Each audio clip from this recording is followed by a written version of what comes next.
संध्या का समय था। डॉक्टर चड्ढा गोल्फ खेलने के लिए तैयार हो रहे थे। मोटर द्वार के सामने खड़ी थी कि दो कहार एक डोली लिए आते दिखाई दिए।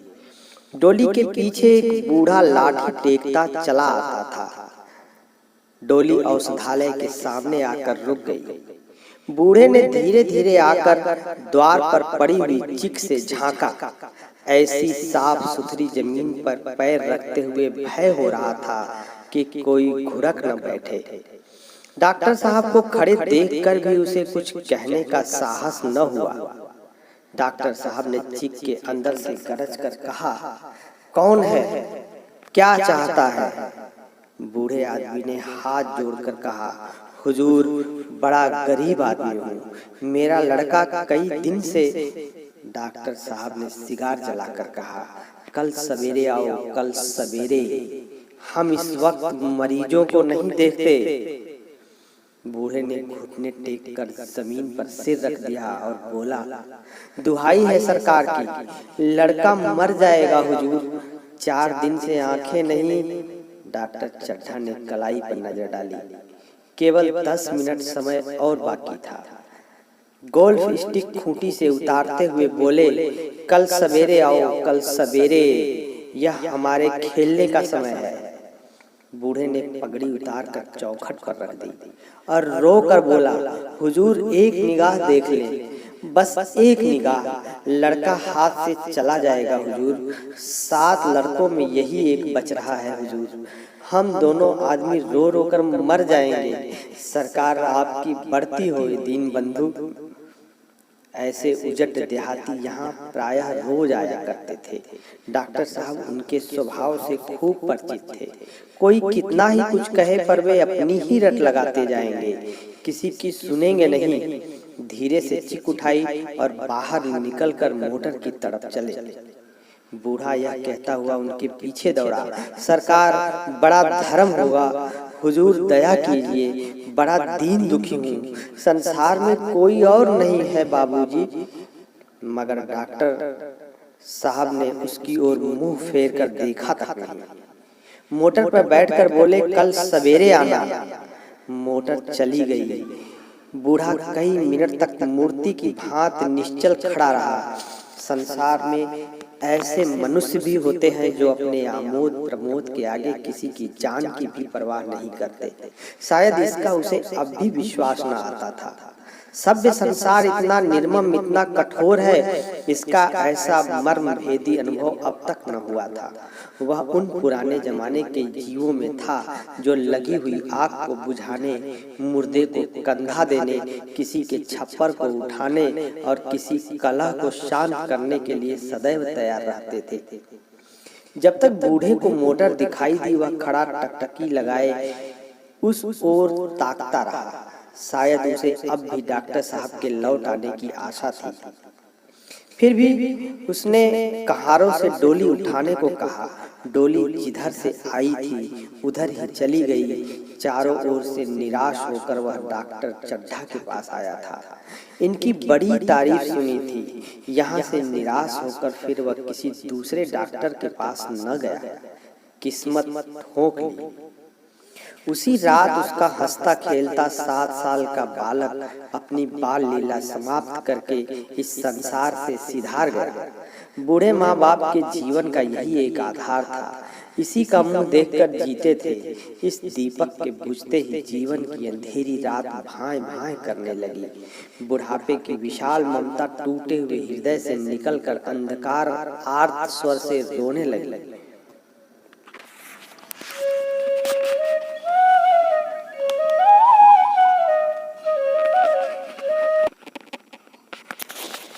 कई साल गुजर गए।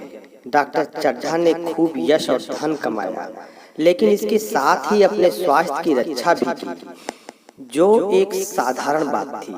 यह उनके नियमित जीवन का आशीर्वाद था कि 50 वर्ष की अवस्था में उनकी चुस्ती और फुर्ती युवकों को भी लज्जित करती थी। उनके हरेक काम का समय नियत था। इस नियम से वह जौ भर भी न टलते थे।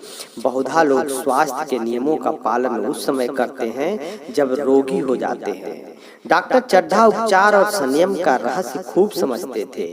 उनकी संतान संध्या भी इसी नियम के अधीन थी। उनके 2 बच्चे हुए, एक लड़का और एक लड़की।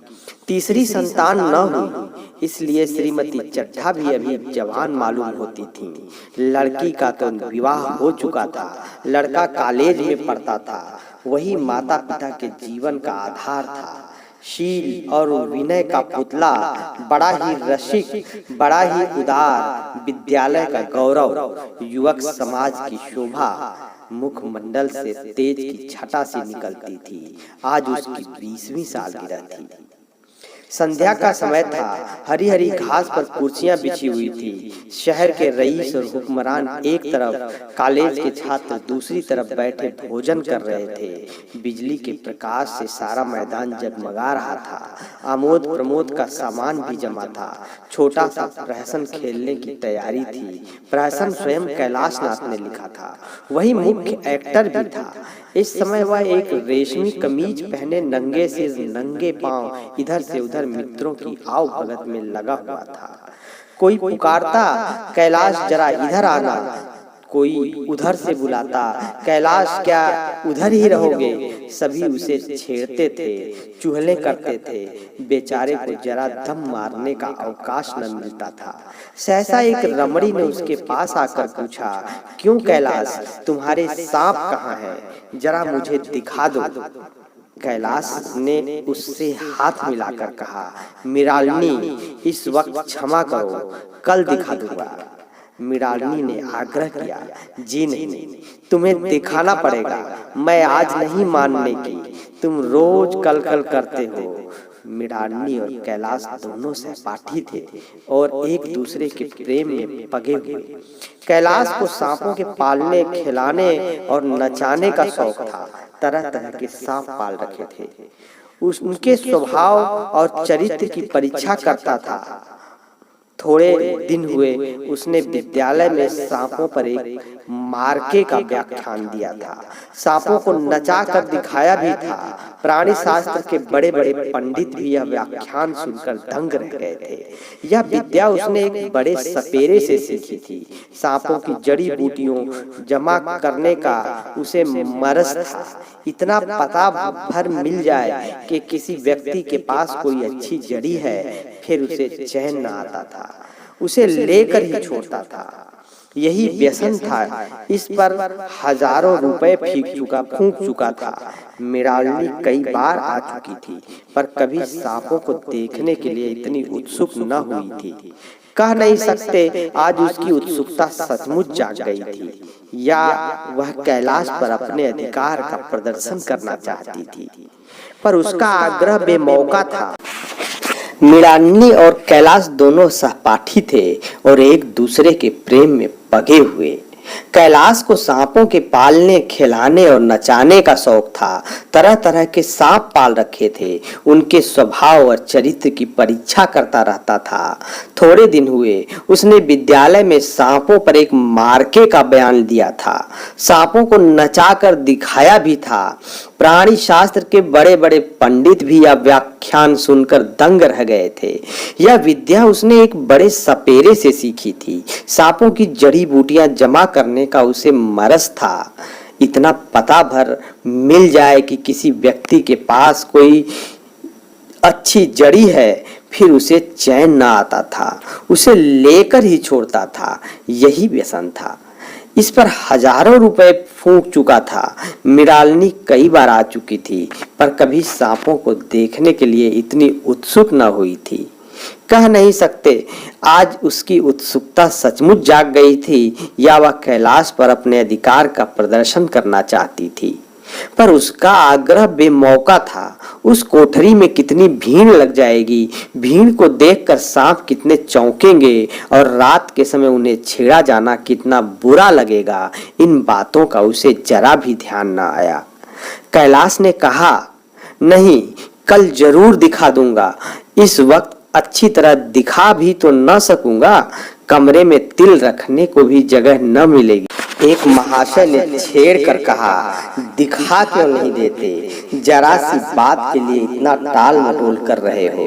मिस गोविंद, हरगिज न मानना, देखे कैसे नहीं दिखाते। दूसरे महाशय ने और रंदा चढ़ाया, मिस गोविंद इतनी सीधी और भोली है, तभी आप इतना मिजाज करते हैं। दूसरे सुंदरी होती तो इस बात पर बिगड़ खड़ी होती। तीसरे साहब ने मजाक उड़ाया, अजी बोलना छोड़ देती। भला कोई बात है? इस पर आपका दावा है कि मृणालिनी के लिए जान हाजिर है। मृणालिनी ने देखा कि ये शोहदेव उसे रंग पर चढ़ा रहे हैं तो बोली, आप लोग मेरी वकालत न करें, मैं खुद अपनी वकालत कर लूंगी। मैं इस वक्त सांपों का तमाशा नहीं देखना चाहती। चलो छुट्टी हुई। इस पर मित्रों ने ठट्ठा लगाया। एक साहब बोले, देखना तो आप सब कुछ चाहिए, पर दिखाए भी दो। कैलाश को मृणालिनी की झेपी हुई सूरत को देखकर मालूम हुआ कि इस वक्त उनका इनकार वास्तव में उसे बुरा लगा है। जो ही प्रीति भोज समाप्त हुआ और गाना शुरू हुआ, उसने मृणालिनी और अन्य मित्रों को सांपों के दड़बे के सामने ले जाकर महुअर बजाना शुरू किया। फिर एक एक खाना खोलकर एक एक सांप को निकालने लगा। वाह, क्या कमाल था! ऐसा जान पड़ता था कि वे कीड़े उसकी एक एक बात, उसके मन का एक एक भाव समझते हैं। किसी को उठा लिया, किसी को गर्दन में डाल लिया, किसी को हाथ में लपेट लिया। मृणालिनी बार बार मना करती कि इन्हें गर्दन में न डालो, दूर से ही दिखा दो, बस जरा नचा दो, बस जरा नचा दो। कैलाश की गर्दन में सांपों को लिपटते देखकर उसकी जान निकल जाती थी। पछता रही थी कि मैंने व्यर्थ ही इनसे सांप दिखाने को कहा, मगर कैलाश एक न सुनता था। प्रेमिका के सम्मुख अपने सर्व कला प्रदर्शन का ऐसा अवसर पाकर वह कब चूकता। एक मित्र ने टीका की दांत तोड़ डाले होंगे। कैलाश हंसकर बोला, दांत तोड़ डालना मदारियों का काम है, किसी के दांत नहीं तोड़े गए, कहिए तो दिखा दो।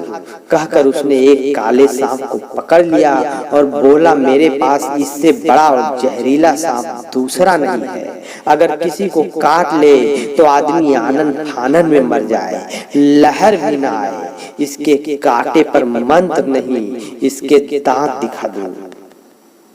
मृणालिनी ने उसका हाथ पकड़कर कहा, नहीं नहीं कैलाश, ईश्वर के लिए इसे छोड़ दो, तुम्हारे पैरों पड़ती हूँ। इस पर एक दूसरे मित्र बोले, मुझे तो विश्वास नहीं आता, लेकिन तुम कहते हो तो मान लूंगा।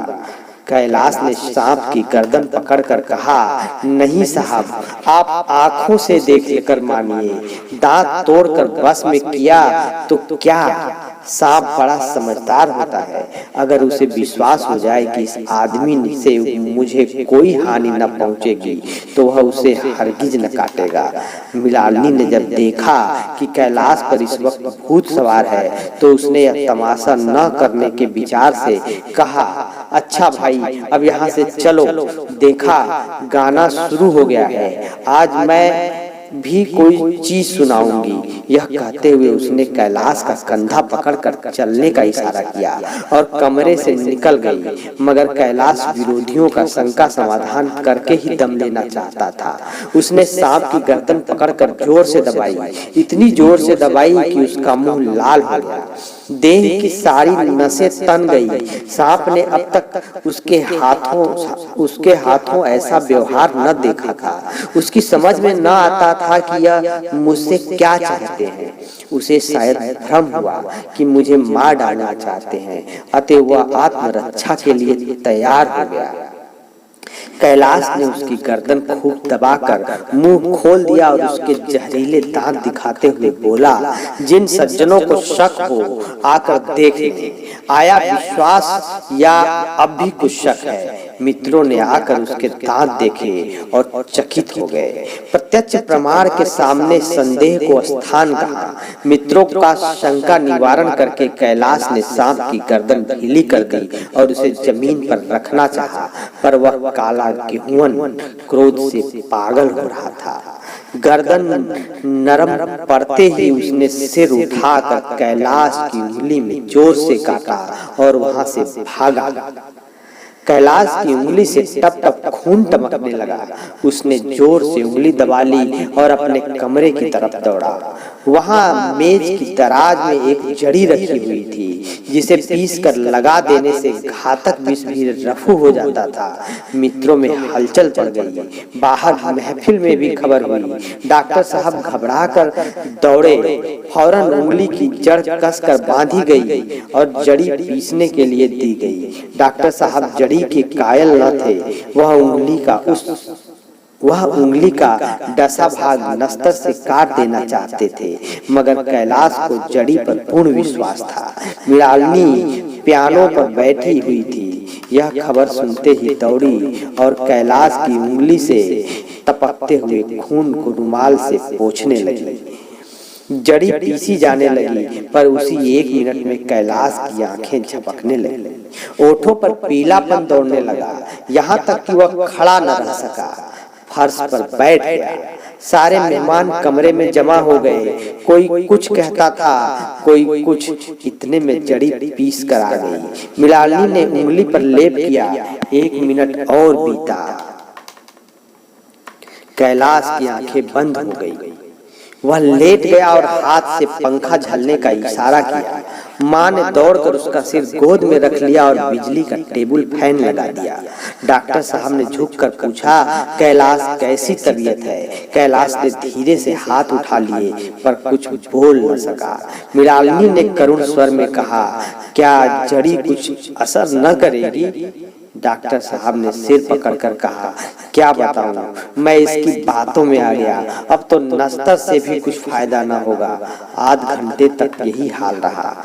कैलाश की दशा प्रतिक्षण बिगड़ती जाती थी, यहाँ तक कि उसकी आंखें पथरा गई, हाथ पांव ठंडे पड़ गए, मुख की कांति मलिन पड़ गई, नाड़ी का कहीं पता नहीं। मौत के सारे लक्षण दिखाई देने लगे। घर में कोहराम मच गया। मृणालिनी एक और सिर पीटने लगी। माँ अलग पछाड़े खाने लगी। डॉक्टर चड्ढा को मित्रों ने पकड़ लिया, नहीं तो वह नस्तर अपनी गर्दन पर मार लेते। एक महाशय बोले, कोई मंत्र झाड़ने वाला मिले तो संभव है अब भी जान बच जाए। एक मुसलमान सज्जन ने इसका समर्थन किया। अरे साहब, कब्र में पड़ी हुई लाशें जिंदा हो गई हैं, ऐसे ऐसे बाकमाल पड़े हुए हैं।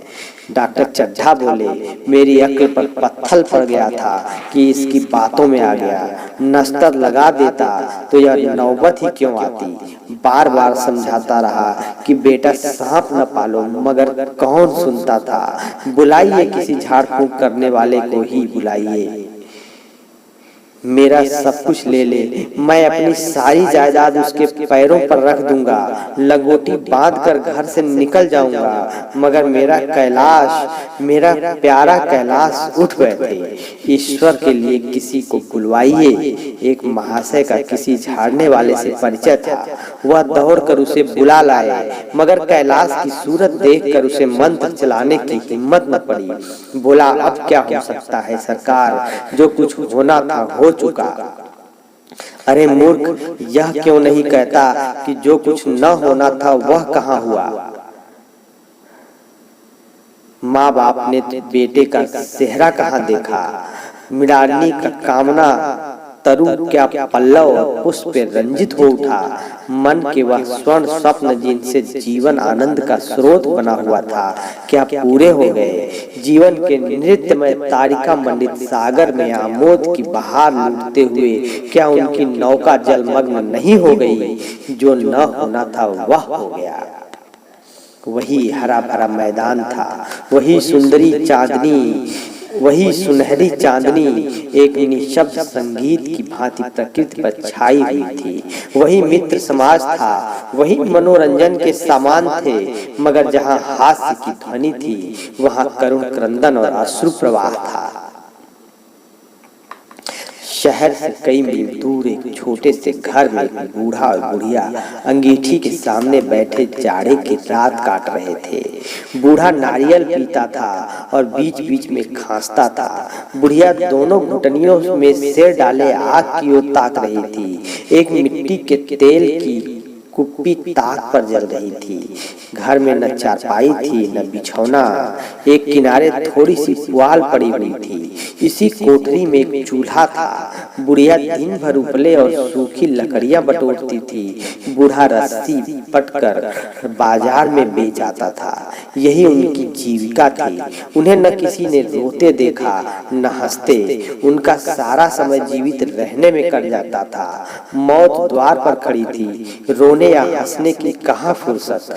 बुढ़िया ने पूछा, कल के लिए सन तो है नहीं, काम क्या करोगे? जाकर झगड़ू शाह से 10 सेर सन उधार लाऊंगा। उसके पहले के पैसे तो दिए ही नहीं और उधार कैसे देगा? न देगा न सही, घास तो कहीं नहीं गई। दोपहर तक क्या 2 आने की भी न काटूंगा। इतने में एक आदमी ने द्वार पर आवाज दी, भगत भगत क्या सो गए? जरा किवाड़ खोलो। भगत ने उठकर किवाड़ खोल दिए। एक आदमी ने अंदर आकर कहा, कुछ सुना? डॉक्टर चड्ढा बाबू के लड़के को सांप ने काट लिया। भगत ने चौंक कर कहा, चड्ढा बाबू के लड़के को? वही चड्ढा बाबू है ना जो छावनी में बंगले में रहते हैं? हाँ हाँ वही। शहर में हल्ला मचा हुआ है, जाते हो तो जाओ, आदमी बन जाओगे। बूढ़े ने कठोर भाव से सिर हिला दिया। हिलाकर कहा, मैं नहीं जाता, मेरी भला जाए, वही चड्ढा है, खूब जानता हूँ भैया। लेकर उन्हीं के पास गया था। खेलने जा रहे थे। पैरों पर गिर पड़ा कि एक नजर देख लीजिए, मगर सीधे मुंह से बात तक न की। भगवान बैठे सुन रहे थे। आज जान पड़ेगा कि बेटे का गम कैसा होता है। कई लड़के हैं? नहीं जी, यही तो एक लड़का था। सुना है सबने जवाब दे दिया है। भगवान बड़ा कारसाज है। उस वक्त मेरी आंख से आंसू निकल पड़े थे, पर उन्हें तनिक भी दया न आई थी। मैं तो उनके द्वार पर होता तो भी बात न पूछता। तो न जाओगे? हमने जो सुना था सो कह दिया। अच्छा किया। कलेजा ठंडा हो गया, आंखें ठंडी हो गई, लड़का भी ठंडा हो गया होगा। तुम जाओ, आज चैन की नींद सोऊंगा। बुढ़िया से, जरा तंबाकू ले ले, एक चिलम और पीऊंगा। अब मालूम होगा लाला को, सारी साहबी निकल जाएगी। हमारा क्या बिगड़ा? लड़के के मर जाने से कुछ राज तो नहीं चला गया? जहाँ 6 गए थे वहाँ एक और चला गया। तुम्हारा जो राज सुना हो जाएगा, उसी के वास्ते सबका गला दबा दबा कर जोड़ा था ना। अब क्या करोगे? एक बार देखने जाऊंगा, पर कुछ दिन बाद मिजाज का हाल पूछूंगा। आदमी चला गया। भगत ने किवाड़ बंद कर लिए। तब चिलम पर तंबाकू रखकर पीने लगा। बुढ़िया ने कहा, इतनी रात गए, जाड़े पाले में कौन जाएगा? अरे दोपहर ही होता तो मैं न जाता। सवारी दरवाजे पर लेने आती तो भी न जाता। भूल न गया हूँ। पन्ना की सूरत आंखों में फिर रही है। इस निर्दयी ने उसे एक नजर देखा तक नहीं। क्या मैं न जानता था कि वह न बचेगा? खूब जानता था। चड्ढा भगवान नहीं थे कि उनके एक निगाह देख लेने से अमृत बरस जाता। नहीं, खाली मन की दौड़ थी। अब किसी दिन जाऊंगा और कहूंगा, क्यों साहब, कहिए क्या रंग है? दुनिया बुरा कहेगी, कहे कोई परवाह नहीं। छोटे आदमियों में तो सब ऐब है, बड़ों में कोई ऐब नहीं होता। देवता होते हैं। भगत के लिए यह जीवन में पहला अवसर था कि ऐसा समाचार पाकर वह बैठा रह गया हो।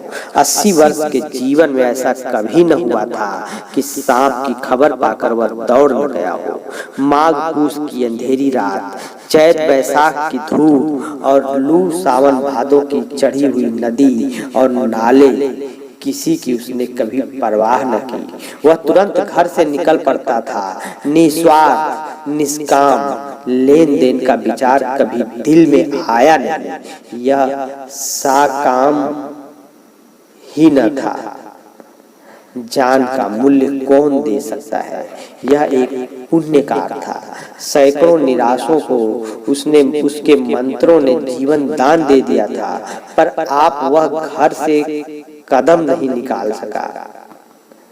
यह खबर सुनकर सोने जा रहा है।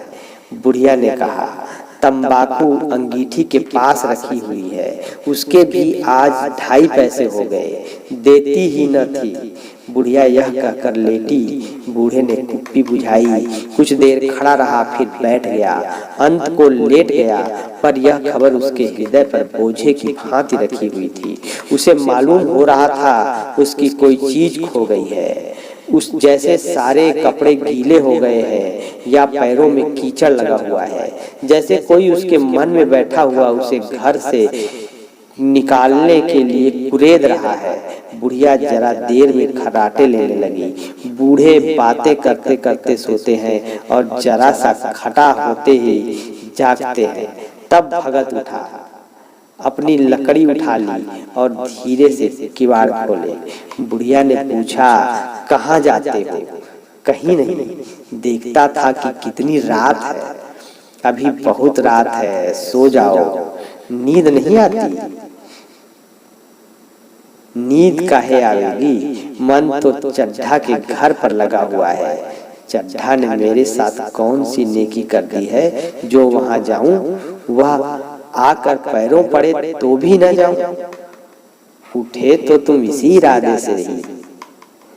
नहीं री, ऐसा पागल नहीं हूं कि जो मुझे कांटे बोए उसके लिए फूल बोता फिरूं। बुढ़िया फिर सो गई। भगत ने किवाड़ लगा दिए और फिर आकर बैठा। पर उसके मन की कुछ ऐसी दशा थी जो बाजे की आवाज कान में पड़ते ही उपदेश सुनने वालों की होती है। आंखें चाहे उपदेशक की ओर हो, पर कान बाजे ही की ओर होते हैं। दिल में भी बाजे की ध्वनि गूंजती रहती है। शर्म के मारे जगह से नहीं उठता। निर्दयी प्रतिघात का भाव भगत के लिए उपदेशक था, पर हृदय उस अभागे युवक की ओर था जो इस समय मर रहा था, जिसके लिए एक एक पल का विलंब घातक था। उसने फिर किवाड़ खोले, इतने धीरे से कि बुढ़िया को खबर भी न हुई। बाहर निकल आया। उसी वक्त गांव का चौकीदार गश्त लगा रहा था। बोला, कैसे उठे भगत? आज तो बड़ी सर्दी है, कहीं जा रहे हो क्या? भगत ने कहा, नहीं नहीं जी, जाऊंगा कहाँ? देखता था अभी कितनी रात है, भला कै बजे होंगे? चौकीदार बोला, 1 बजा होगा। और क्या? अभी थाने से आ रहा था तो डॉक्टर चड्ढा बाबू के बंगले पर बड़ी भीड़ लगी हुई थी। उनके लड़के का हाल तो तुमने सुना होगा, कीड़े ने छू लिया है। चाहे मर भी गया हो, तुम चले जाओ तो शायद बच जाए। सुना है 10,000 तक देने को तैयार है। भगत, मैं तो न जाऊं, चाहे वह 10 लाख भी दे दे। मुझे 10,000 या 10 लाख लेकर करना क्या है? कल मर जाऊंगा, फिर कौन भोगने वाला बैठा हुआ है? चौकीदार चला गया। भगत ने आगे पैर बढ़ाया। जैसे नशे में आदमी की देह अपने काबू में नहीं रहती। पैर कहीं रखता है, पड़ता कहीं है, कहता कुछ है, जबान से निकलता कुछ है। वही हाल इस समय भगत का था।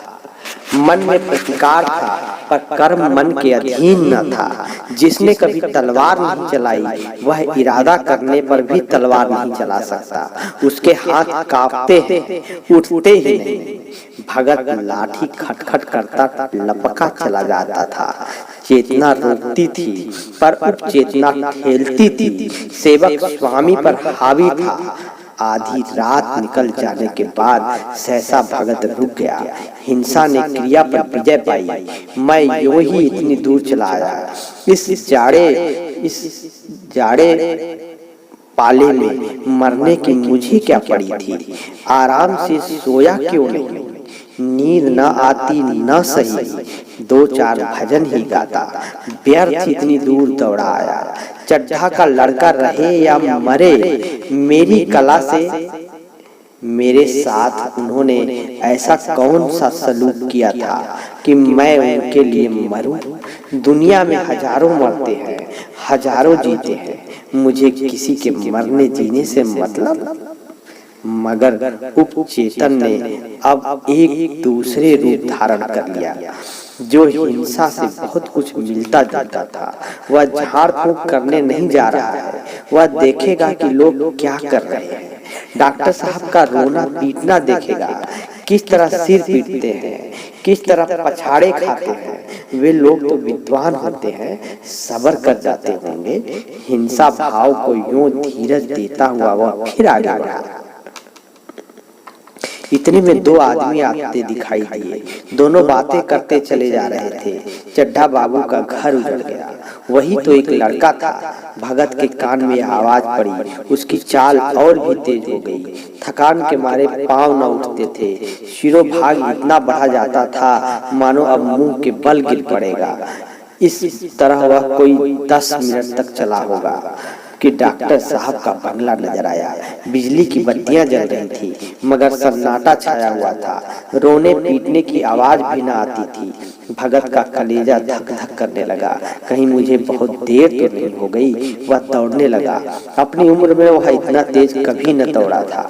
बस यही मालूम होता था मानो उसके पीछे मौत दौड़ी आ रही है।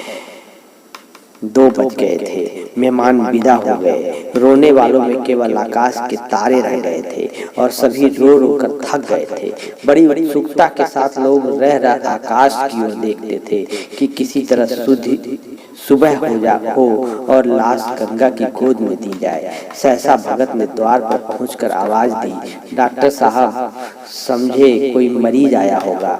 किसी और दिन उन्होंने उस आदमी को दुत्कार दिया होता, मगर आज बाहर निकल आए, देखा एक बूढ़ा आदमी खड़ा है। कमर झुकी हुई, पोपला मुंह, भौहें तक सफेद हो गई थी। लकड़ी के सहारे कांप रहा था। बड़ी नम्रता से बोले, क्या है भाई, आज तो हमारे ऊपर ऐसी मुसीबत पड़ गई है कि कुछ कहते नहीं बनता। फिर कभी आना। इधर 1 महीना तक तो शायद मैं किसी भी मरीज को न देख सकूंगा। भगत ने कहा, सुन चुका हूँ बाबूजी, इसीलिए आया हूँ। भैया कहाँ है, जरा मुझे दिखा दीजिए। भगवान बड़ा कारसाज है, मुर्दे को भी जिला सकता है। कौन जाने अब भी उसे दया आ जाए। चड्ढा ने व्यथित स्वर से कहा, चलो देख लो, मगर 3-4 घंटे हो गए। जो कुछ होना था हो चुका। बहुतेरे झाड़ने फूंकने वाले देख देख कर चले गए। डॉक्टर साहब को आशा तो क्या होती, हाँ, बूढ़े पर दया आ गई। अंदर ले गए। भगत ने लाश को 1 मिनट तक देखा, तब मुस्कुराकर बोला, अभी कुछ नहीं बिगड़ा है बाबूजी। यह नारायण चाहेंगे तो आप आधे घंटे में भैया उठ बैठेंगे। आप नाहक दिल छोटा कर रहे हैं। जरा कहारों से कहिए पानी तो भरें। कहारों ने पानी भर भर कर कैलाश को नहलाना शुरू किया। पाइप बंद हो गया था। कहारों की संख्या अधिक न थी, इसलिए मेहमानों ने अहाते के बाहर के कुएं से पानी भर भर कर कहारों को दिया। मृणालिनी कलशा लिए पानी ला रही थी। बूढ़ा भगत खड़ा मुस्कुरा मुस्कुरा कर मंत्र पढ़ रहा था, मानो विजय उसके सामने खड़ी है। जब एक बार मंत्र समाप्त हो जाता, तब वह एक जड़ी कैलाश के सिर पर डाले गया और न जाने कितनी बार भगत ने मंत्र फूंका। आखिर जब उषा ने अपनी लाल लाल आंखें खोली तो कैलाश की भी लाल लाल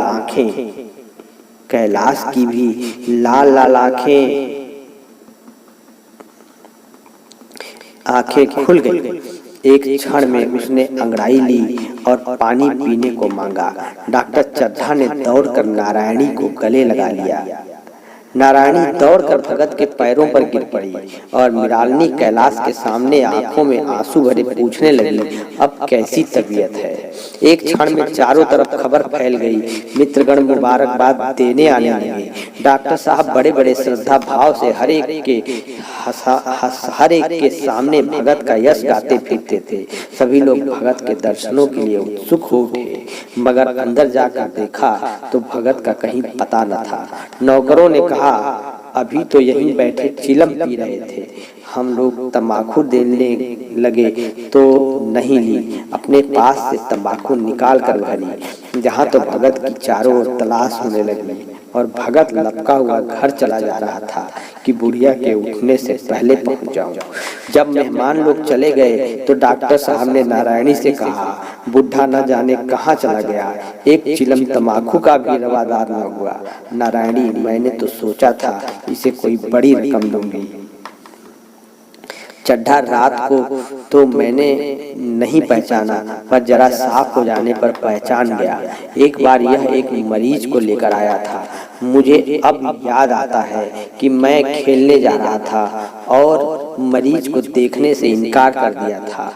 आप उस दिन की बात याद करके मुझे जितनी ग्लानि हो रही है उसे प्रकट नहीं कर सकता। मैं उसे अब खोज निकालूंगा और उसके पैरों पर गिरकर अपना अपराध क्षमा कराऊंगा। वह कुछ लेगा नहीं, यह जानता हूँ। उसका जन्म यश की वर्षा करने ही के लिए हुआ है। उसकी सज्जनता ने मुझे ऐसा आदर्श दिखा दिया है जो अब से जीवन पर्यंत मेरे सामने रहेगा।